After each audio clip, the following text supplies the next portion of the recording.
Hi Ingve, how are you doing? I'm actually doing obscenely well, and cruising around in the convertible in Miami Beach. How are you doing? Last time you spoke to Ian Music, you had just released the blues album Blue Lightning. Did you enjoy doing something a little bit different? Beach. I did, actually. I thought it was great. It felt very natural too, because as I explained before, my first musical journey was the blues anyway.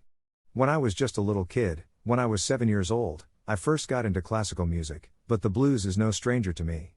Blues to me is a little wider than just a 12-bar, you know what I'm saying?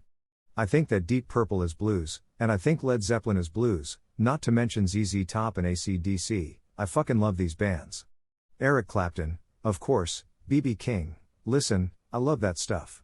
The reason I got away from it when I was a little kid was because I wanted to climb Mount Everest, but I felt like I was just climbing some big hill and back. I didn't feel any challenge in it, so that's why I got into Baroque. You're back on more familiar territory with Parabellum. Is it good to be back to playing in a style you're more well known for? You know, the truth of the matter is I never went away. I mean, during the time I was recording Blue Lightning I was touring, and I would play my neoclassical stuff all day long. It felt very natural, like I said.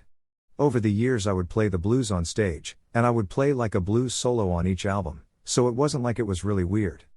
I never intended to change path or anything like that. Basically, since I would remember, I would break into the blues on soundcheck or whatever, and everybody's going, you should make a blues album. Hey, whatever. So one day, Ed Van Zale, from Mascot Records, came to me and said that's what he wants me to do, like a bluesy album. So I said, fuck it, let's do it. But then again, I think if anybody had an idea that I would change my way, that was never the intention. Nevertheless, Parabellum is definitely rooted in your neoclassical style. I got to be honest with you, it was the most natural thing to do. I don't even think about what I'm doing, I'm just doing it. That's what this Parabellum album is, it just happens by itself. I don't say, oh, now I'm going to do a neoclassical record, I just do what I do, and that's what happens. That's what I am, that's what I have inside me, you know? Opens with Wolves at the Door, which really punches the listener in the face. It's a relentless number, isn't it? Well, thank you. You know, I think it was a good song to open the album with. It's extremely difficult to sequence an album, I think, and the most simple thing is to get the first song, because once you have the first song, you can kind of line them up afterwards. I don't like to think like, oh yeah, let me put the best stuff at the beginning, because I think of it more like a story, almost, like a movie or something. You've got to have a big ending too.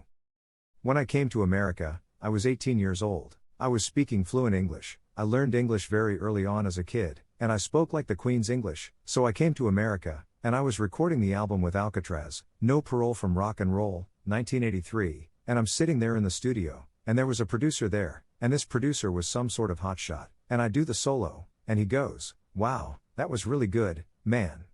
Can we do one more just a little bit slower? Remember, less is more, and I'd never heard that term before. I thought he misspoke. I thought he meant more is more, so that's how that started. In other words, I've always been a little bit excessive, so that's what you hear there.